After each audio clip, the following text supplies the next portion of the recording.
მოგესალმებით, ეს არის გადაცემა მირავესნიკი. დღეს ჩვენ ვისაუბრებთ აფხაზეთის ეკონომიკაში შექმნილ ვითარებასა და პერსპექტივებზე.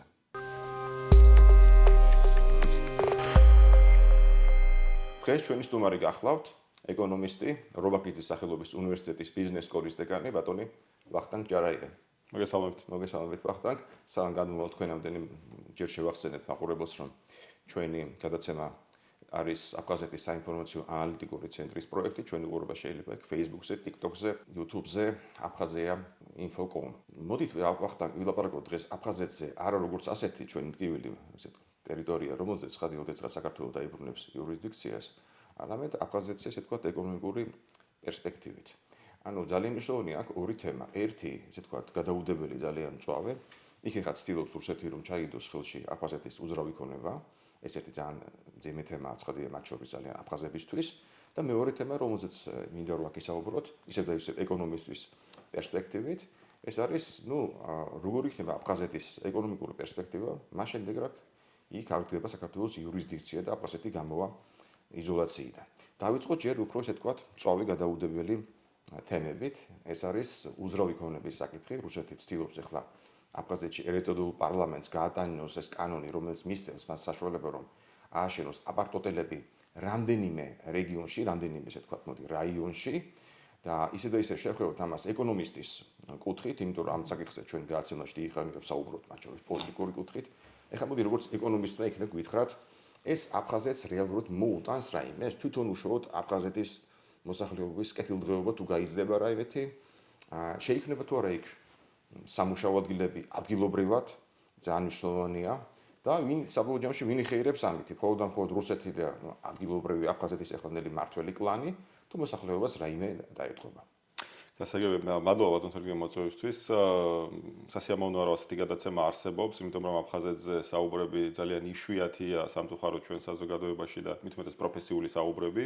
ამიტომ კარგი არის რომ ეს გადაცემა არსებობს. რაც შეეხება თქვენ შეკითხვას და კანონს, რომელიც ინვესტიციების გაკეთების შესაძლებლობას მისცემს რუსეთს შეღავათიანი პირობებით და გარკვეულწილად მისცემს რუსებს შესაძლებლობას იყიდონ მიწა და აშენონ უძრავი ქონება აფხაზეთის დღევანდელი პირობებით ოკუპირებულ ტერიტორიაზე, არის გვერდისავლა იმ უკვე არსებული კანონებისა, რომელიც ზღუდავს რუსების მიერ უძრავი ქონების შეძენას აფხაზეთის ტერიტორიაზე. კონსტიტუციის გვერდისავლას ნიშნავს. კი ბატონო, შესაბამისად ეს არის შედარებით უკეთესად შეფუთული, ანუ პირდაპირ რაღაცის შეძენა კი არა, გარკვეული ინვესტიციით შემოსვლა, რომელიც ერთი შეხედვით უნდა ნიშნავდეს პოზიტიურ სიგნალებს ადგილობრივი აფხაზი მოსახლეობისთვის, მაგრამ სინამდვილეში რო შევხედოთ, არ ამგონია და არ ვარ ახლა დიდად ესე ვთქვათ მაგ აზრის გამზიარებელი, რომ რუსები ამ ინვესტიციას იმისთვის განახორციელებენ, რომ აფხაზებს კეთილდღეობა აუმაღლონ. ალბათ უფრო პირიქით. ეს პირველი ნაბიჯი ალბათ, რასაც მოყვება სხვა ნაბიჯები, რომ აითვისონ ადგილობრივი უძრავი ქონება. რა თქმა უნდა, არა მარტო უძრავი ქონება ამ ინვესტიციის კანონის ფარგლებში, ალბათ შეიძლება სხვადასხვა ობიექტების შეძენაც, რომელსაც აქამდე ვერ იძენდნენ ინვესტიციით შემოსვლის საფარქვეშ და რაც შეეხება ამ სასტუმრო კომპლექსების აშენებას, აპარტოტელების, აქ მაღალი ალბათობით რუსული ინვესტიციები ისევლე რუსულ სამუშაო ძალას დაასაქმებს რეგიონში, მომხმარებლებიც რუსები იქნებიან, დამსვენებლებიც რუსები იქნებიან და შემოსავლის მიმღებიც რუსები იქნებიან. მით უმეტეს რომ ამ კანონის არსი ითვალისწინებს იმას, რომ გადასახადებისგან თუ სწორად მახსოვს 15 წლით უნდა გათავისუფლდნენ ეს ინვესტორები, ეგრეთ წოდებულები, შესაბამისად ხეირი ეკონომიკური ხეირი ადგილობრივი მოსახლეობისთვის იქნება მინიმალური, რაც შეიძლება გამოიხატოს აქა-იქ დასაქმებულ ადამიანში, ან შეიძლება გარკვეულ პროდუქციის მიწოდებაში, ადგილობრივი სოფლის მეურნეობის პროდუქციის მიწოდებაში ამ საკვები შეიძლება იყიდონ ადგილობრივი მოსახლეობის. კი ბატონო, თუმცა არის რაღაცა იკითხოთ, გამოდიან იქიდან რომ ესე თქვა ძალიან ესე თქვა დაბალ დონეზეა აფხაზეთში, მათ შორის სოფლის მეურნეობა. რომელი უფრო იაფი იქნება სიტყვაზე აფხაზეთში მოყვანილი ხილი თუ იქვე ახლოს რუსეთში მოყვანილი ხილი? აქ უყურეთ ძალიან საინტერესო შეკითხვა და ვთქვით არა თუ აფხაზეთში საქართველოს კონტროლირებულ ტერიტორიაზეც კი გვიჭირს ტურისტული სეზონის მომსახურება და როდესაც ტურისტული სეზონი გვაქვს, ყველაზე მეტი იმპორტი სოფლის მეურნეობის პროდუქციის ზუსტად მაშინ გვაქვს. ანუ ტურისტი რომ შემოგვდის, ვემსახურებით იმპორტული პროდუქციით. ანუ დიდი შანსი რომ იმათაც მოუწიოთ. იმათაც იგივე მოუწევთ, უბრალოდ აქ საუბარია რომ თუნდაც იმ მოსავალს რაც აქვთ, მინიმალურს, რა თქმა უნდა, მაგრამ გაასაღებენ. შეიძლება აქ-აიქ გარკვეული პირობითად ან რესტორანი გაიხსნას ან რაღაცა დამატებით, თუ ამისი საჭიროება იქნება ამ აპარტოტელების გარეთ, შეიძლება ვინმე გავიდეს და პირობითად მათ ადგილობრივების რესტორანს ეწვიოს ან რაღაცა დასასვენებელ ობიექტს ეწვიოს, ნუ მაქსიმუმი ეს იქნება. იმის სანაცვლოდ რომ ააშენებენ დაახლოებით 60,000 ადამიანისთვის საკმარის დასახლების ობიექტებს და რომ აფხაზები აქედან მიიღებენ რაღაცა მინიმალური ირიბ სარგებელს, ჩემი აზრით ეს ამად არ ღირს და პირობითად ეს ინვესტიცია საქართველოში რომ ხორციელდებოდეს, მიგვენაირი დამოკიდებულება მექნებოდა, რომ ასეთი ტიპის ინვესტიციისთვის შეღავათის გაკეთება არაფერს არ აძლევს საქართველოს. თუ ინვესტორი შემოდის, მან უნდა დატოვოს გარკვეული გადასახადები სახელმწიფო ბიუჯეტში, მან უნდა დაასაქმოს ადგილობრივი მოსახლეობა, თუ ამას არ აკეთებს. ეს არის ორი მთავარი ალბათ პირობა, რითაც როგორც წესი, ყველა ინვესტიცია, რომელიც საქართველოს შემოდის, როგორც წესი სტანდარტულად ამ პირობას ექვემდებარება სხვადასხვანაირი, ესე ვთქვათ, განზომილებით. შესაბამისად, თუ ვინმე ამას ცდილობს გვერდი აუაროს, პირობითად ვთქვათ, რომ უნდა ვიღაცა პირობითად ვთქვათ, გერმანელს ან უზბეკს არ აქვს მნიშვნელობა. შემოვიდეს საქართველოში თავისი ინვესტიციით, უნდა გადასახადებისგან გათავისუფლდეს, ააშენოს თავისი გერმანელი ან უზბეკი მოსახლეობისთვის საცხოვრებელი კომპლექსები და უნდა რომ შიგნით კონდეს ყველაფერი ფაქტობრივად, ეს აპარტ-ჰოტელები გულისხმობს სასტუმროსაც, დასასვენებელ გასართობ ობიექტებსაც. შეიძლება შემოღობილიც კი იყოს ეს ტერიტორია, რომ უცხო არავინ არ შევიდეს.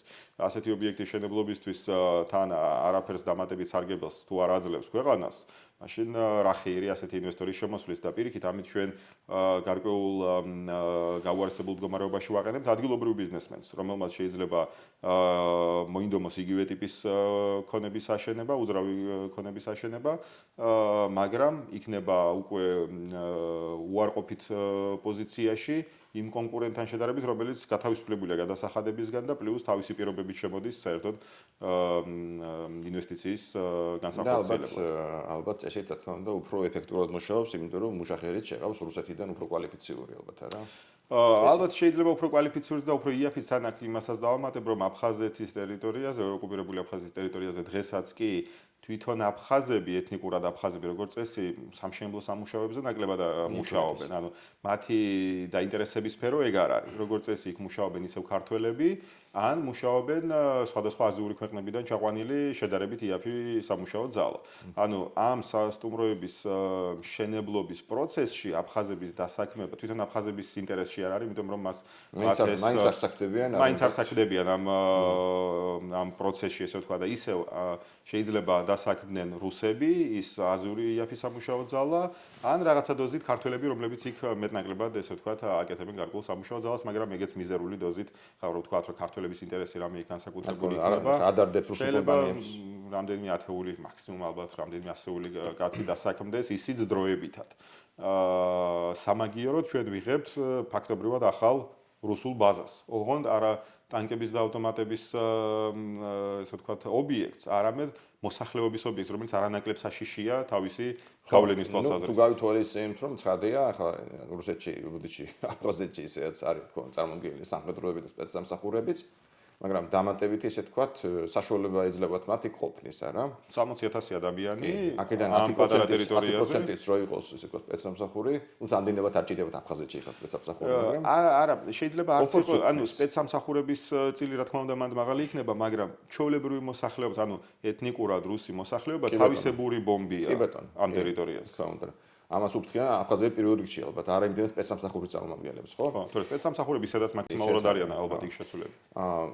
კიდევ ერთი თემა, ასევე ამბობთ რუსეთს ესე ვთქვათ, აქტუალური, ეს არის რომ რუსეთს სურს თავისი ბანკების ფილიალები გახსნას აფხაზეთში. ეხლა მე ერთი რაღაც შეკითხვა ნაწუხებს დიდი ხანია, ეხლა ეგ ეწოდებული აფხაზური ბანკები თუ რაც არის, ხო? ის რეალურად რამდენად არის აფხაზური? რამდენად არის მოწყვეტილი რუსულ ბანკებს? ალბათ რუსული ბანკიდან გადიან ყველაფერზე, ხო? ოპერაციულად იქიდან ხდება ყველაფერი. აი ეს აქ რა ხდება? ძალიან საინტერესოა. დიახ, რა თქმა უნდა, საბანკო სისტემის მოწყობას როგორც მინიმუმ უნდა კავშირები და ის საინფორმაციო და ტექნოლოგიური უზრუნველყოფა, რომელიც ბანკს აუცილებლად სასიცოცხლო ჭირდება. ეს არ არის, რომ აი მე და თქვენ დღეს დავსხდეთ და მოდი ბანკი ჩამოვაყალიბოთ. და უცებ შვედით მოვიფიქროთ, როგორ უნდა განხორციელდეს ეს ოპერაციები და ის პლატფორმები, სისტემები თუ ასე შემდეგ, თუ აპარატურა რაც არის იქ საჭირო, ჩვენ უცებ რაღაცა მოვიგონოთ, ან ვიღაცის განვიყიდოთ და უცებ ბანკი დავაფუძნოთ. რა თქმა უნდა, რუსული ბანკების მიერ არის ისინი შექმნილი, რუსული მხარდაჭერით არის შექმნილი და რუსულ ინტერესებს ემსახურება მათ შორის რაღაცა დოზით, რა თქმა უნდა, აფხაზურ ინტერესებსაც, იმიტომ რომ მათაც ჭირდებათ ის საბანკო ოპერაციები, მაგრამ საბანკო სისტემა ჯერ აფხაზეთში არ არის იმ მოწოდების სიმაღლეზე, როგორშიც თუნდაც ჩვენ ცხოვრობდა მიჩვეულები ვართ, ხო, ძალიან შორს არიან ამ სისტემის და ამ სიმაღლისგან, მაგრამ რაღაცა მინიმალურ საწყის საფუძვლებში დონეზე მათ ეს პირობები უკვე შექმნილი აქვთ. რუსები ცდილობენ დამატებით განავითარონ და გააფართოვონ თავიანთი ზეგავლენა ამ ტერიტორიაზე, თუმცა ამისთვის მათ არ ჭირდებათ ყველა ბანკს თავისი ფილიალი ქონდეს. ეს ალბათ თუ იქნება, შეიძლება პოლიტიკური მოქმედება იყოს. აი რა სჭირდება პოლიტიკური მოქმედება რუსეთს, იმიტომ რომ მსგავსი ნებისმიერი ესე თქვათ შემდგომი ექსპანსია აფხაზეთში რუსეთის ხო აღიზიანებს აფხაზებს და აი რა შეჭირდება ეს ძალიან საინტერესოა. ეკონომიკურად თუ პოლიტიკურად ჭირდება? როგორ იცით, სინამდვილეში არც პოლიტიკურად ჭირდება, არც ეკონომიკურად არის ამისი საჭიროება, მაგრამ ეს შეიძლება იყოს უფრო გამოყენებული თვალსაზრისით, რომ აი რაღაც ახალი ობიექტები გაიხსნა, ახალი შესაძლებლობები მიეცა ადგილობრივ მოსახლეობას, უფრო მეტად ვითარდება ეკონომიკა და ამისი მანიშნებელი სიგნალი შეიძლება იყოს, რომ აი რაღაცა კიდევ 5 ბანკი გაიხსნა. ესე იგი ჩვენ ვითარდებით წინ მივდივართ, რუსეთი ისევ გვეხმარება.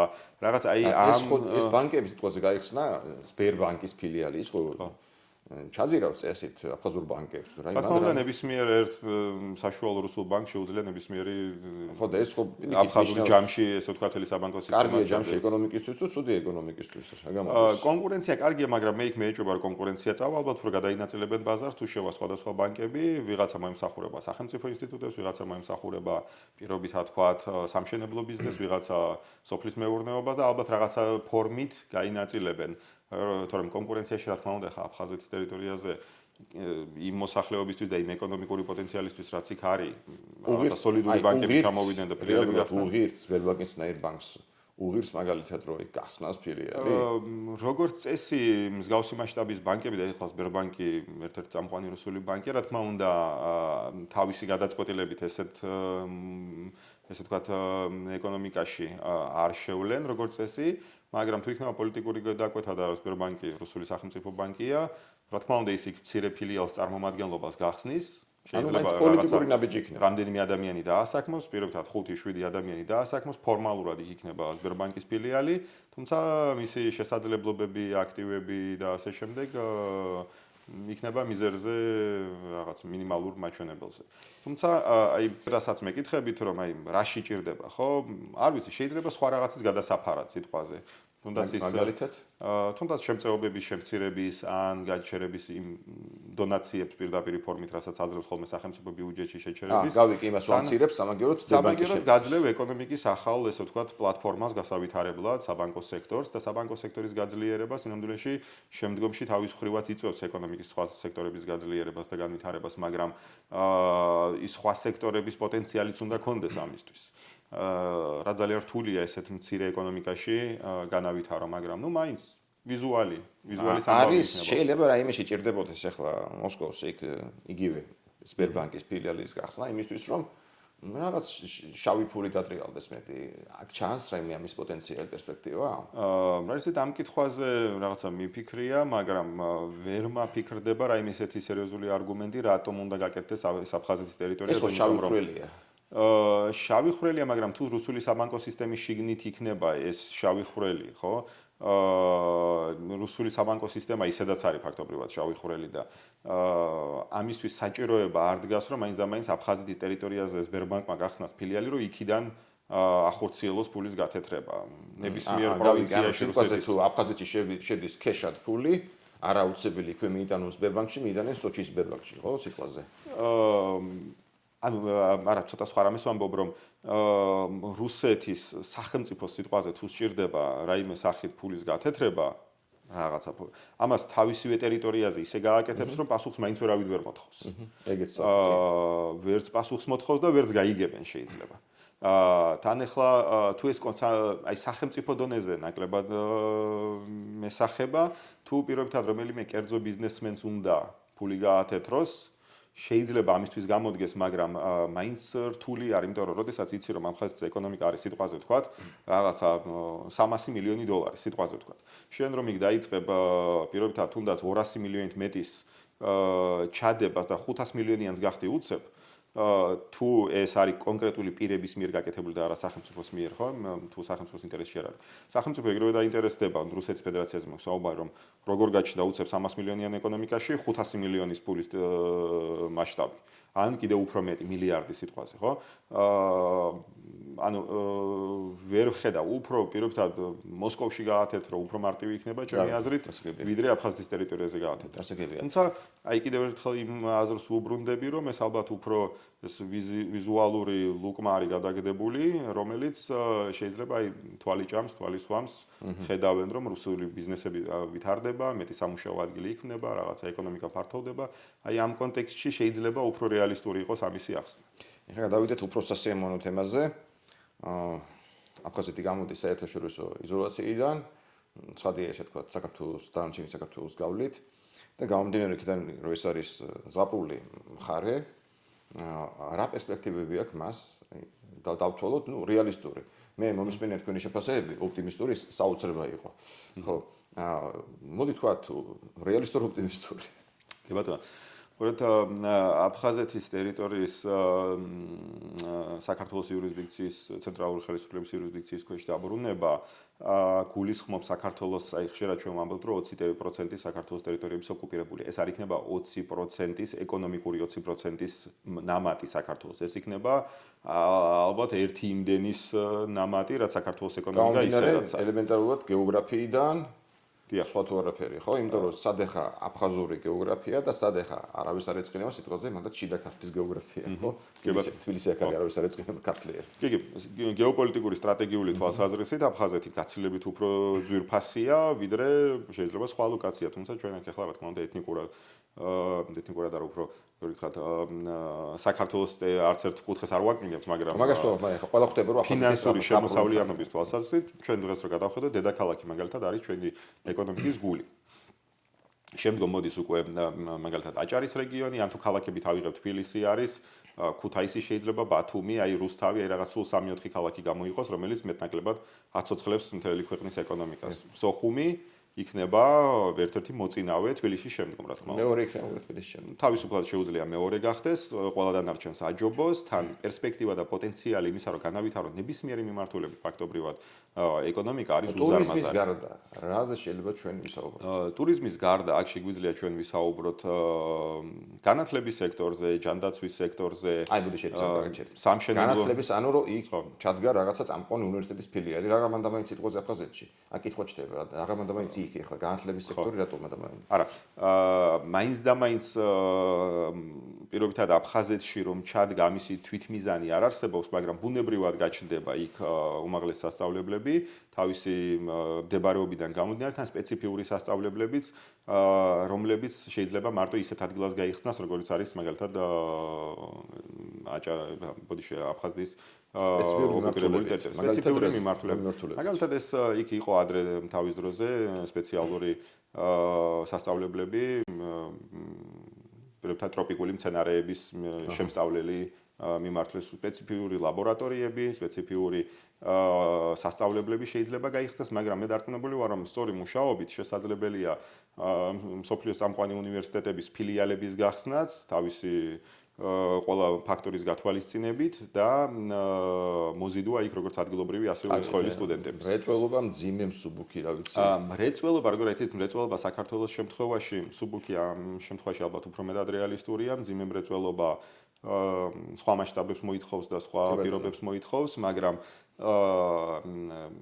თავისუფლად შეგვიძლია მსუბუქი მრეწველობის მიმართულებით, რა თქმა უნდა, იქ გარკვეული მიმართულების ჩამოყალიბება, ავიამიმართულების განვითარება შეიძლება, რკინიგზის მიმართულების განვითარება შეიძლება, რომელიც საქართველოს ახალ გასასვლელებს მისცემს და ამასთან ერთად ახალ შესაძლებლობებს მისცემს რეგიონსაც გეოპოლიტიკური თვალსაზრისით, რაც აგრეთვე როგორც ეკონომიკური, ასევე პოლიტიკური თუ სამხედრო თუ ასე შემდეგ სტაბილურობის გარანტი იქნება საქართველოსთვის.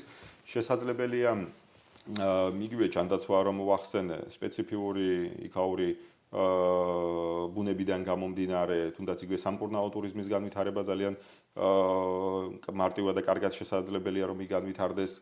რა ვიცი, სოფლის მეურნეობის მმართველებითაც თუ სწორი პოლიტიკა იქნება დაგეგმილი, თავისუფლად შესაძლებელია. ანუ ბოდიში გაწყვეტიებ. ანუ რო ავიღოთ ცოტა უფრო სკეპტიკური შეფასება და ამ ეტაპზე დავანებოთ თავის სიტყვაზე მრეწველობას და განათლებას. სულ ცოტა გეოგრაფიიდან გამომდინარე. ეს არის რკინიგზა, ავიამიმოსვლა და ეს არის რა თქმა უნდა ტურიზმის სექტორის განვითარება. აი მარტო ეს ესე ვთქვათ, სამი სექტორი, სამი მიმართულება რო დავტოვოთ და ცოტა ხანი გავდოთ გვერდზე, სკეპტიკოსები ვიყოთ. დაახლოებით ახლა ცოტა ესე ვთქვათ, შეიძლება ჩელენჯი გიკეთებთ, მაგრამ დაახლოებით როგორ წარმოიდგენიათ, ესე ვთქვათ, რამდენი მილიარდი შეიძლება მარტო აფხაზეთში, ანუ მარტო ეს მხარე რამდენი მილიარდს აითვისებს, ინვესტიცია რამდენი გაჩნდება. ესე იგი, ჩვენ თუ მივადევნებთ თვალყურს პარალელი რო ავიღოთ სიტყვაზე აჭარის რეგიონთან, რომელთან შედარებითაც ბევრად უფრო მეტი და დიდი პოტენციალი აქვს აფხაზეთის რეგიონს. შეგვიძლია ვთქვათ, რომ თავისუფლად აქვს შესაძლებლობა მას საწყის ეტაპზე როგორც მინიმუმ ყოველწლიურად საქართველოს დამატებით საშუალოდ სხვადასხვა გათვლებით მილიარდი დოლარი მაინც შესძინოს. მინიმუმ მილიარდი მარტო აფხაზეთში. მარტო აფხაზეთის ტერიტორიას. ეხლა რამდენია ესე ვთქვათ?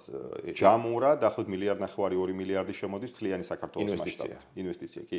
თუმცა ბევრი სხვადასხვა ფაქტორიდან გათვალისწინებით, ამ ჯამური მაჩვენებლის მინიმუმ ნახევარზე მეტი შეუძლია მარტო აფხაზეთის ტერიტორიას აითვისოს და მოიზიდოს. ამასთან ერთად ეს არ არის მარტო მილიარდი დოლარი მოზიდული თანხა. რა თქმა უნდა, გარკვეულ პროექტებთან მიმართებაში შეიძლება ბევრად უფრო სწრაფადაც წავიდეს დაფინანსება, მაგრამ ეკონომიკურ ზრდაში, საქართველოს ეკონომიკურ ზრდაში ამას ექნება ძალიან დიდი როლი და ის ორდიჩნა ეკონომიკური ზრდა, რომელიც ჩვენ გვჭირდება სტაბილურად დიდი ხნის განმავლობაში, რომ მივახციოთ გარკვეულ სოლიდურ მაჩვენებლებს, ძალიან მარტივად იქნება მიღწევადი. ამასთან ერთად გასათვალისწინებელია, რომ ჩვენი ქვეყნის სოციალურ-ეკონომიკური ცხოვრებისთვისაც განმუხტვა, თუნდაც თბილისის და რეგიონების უფრო მეტად დალაგება სოციალურ-ეკონომიკური თვალსაზრისით, რომ არ იყოს თავგონბალა თბილისი ეგრეთ წოდებული და ყველა რეგიონი და ყველა თბილისში მოიჩქაროდეს და ყველაფერი აქ ხდებოდეს ეკონომიკური თვალსაზრისით, არამედ გადანაწილდეს და ამ შემთხვევაში აფხაზეთის რეგიონი არაჩვეულებრივი შესაძლებლობა ამისთვისაც იქნება დამატებითი პოზიტიური ეფექტი და ესეც მისცემს გარკვეულ გასაქანს მთლიანი ქვეყნის სოციალურ-ეკონომიკურ ცხოვრებას. ასე რომ ფინანსურად, ეკონომიკური ზრდის თვალსაზრისით, სოციალური მდგომარეობის ბოლო შეკითხვაც აი ამ სიტუაციაში ყველაზე ესე ვთქვათ პესიმისტურ სცენარის პირობებშიც რამდენად გაიზრდება იქ ცხოვრები ადამიანის, რიგითი ადამიანის, ეთნიკური აფხაზიის, გალელი ქართველის თუ ასე შემდეგ ცხოვრების დონე. GDP per capita რო იტყვიან. ცხოვრების დონე ძალიან მარტივად არის შესაძლებელი გაიზარდოს აფხაზეთის რეგიონში და ეს იქნება როგორც ეთნიკურად ქართველებისთვის, ასევე აფხაზებისთვისაც, რა თქმა უნდა, ხელსაყრელი, როდესაც სხვადასხვა გათვლებს ვაკეთებ იქ აფხაზებს არ გამოვრიცხავ, რა თქმა უნდა, რათა შემთხვევაში აფხაზები არიან ჩვენი შემადგენელი ნაწილი. და შესაბამისად იურისდიქციის აღდგენის თუ არ აღდგენამდეც მაინც ჩვენ ისინი ტრებად არ უნდა მივიჩნიოთ. შესაბამისად მათი ინტეგრაცია ქართულ საზოგადოებაში თუ ჩვენი ინტეგრაცია მათ საზოგადოებაში აუცილებელია რომ მოხდეს. ცხოვრების დონე არის შესაძლებელი რომ რადიკალურად გაიზარდოს და ამისი ესე პირდაპირ ესე ვთქვათ პასუხი არც შემიძლია რომ გაგცეთ, იმიტომ რომ უყურეთ ისევ და ისევ მეორებ რომ ეს არ იქნება 20%-იანი ნამატი იმისთვის რაც დღეს არის. ეს იქნება საქართველოს ახალ სიმაღლეზე გადაყვანა თუნდაც საინვესტიციო თვალსაზრისით როგორც მთლიანი ქვეყნის ეს იქნება პერსპექტივა და შესაძლებლობა ევროკავშირში და ნატოში ინტეგრაციის გაცილებით ახალი და ძლიერი მუხტით რაც დამატებით მოგცემს ჩვენ ისეთ შესაძლებლობებს რომლებზეც დღეს შეიძლება არც კი ვფიქრობდეთ. შესაბამისად საქართველოსთვის აფხაზეთის საკითხის დარეგულირება ნიშნავს არა მარტო იმას რომ ჩვენ ეკონომიკურად ახალი ტერიტორია გაგვიჩნდება იმისთვის რომ პირობითად რკინიგზა ან პორტი ავაშენოთ ავიაპორტი.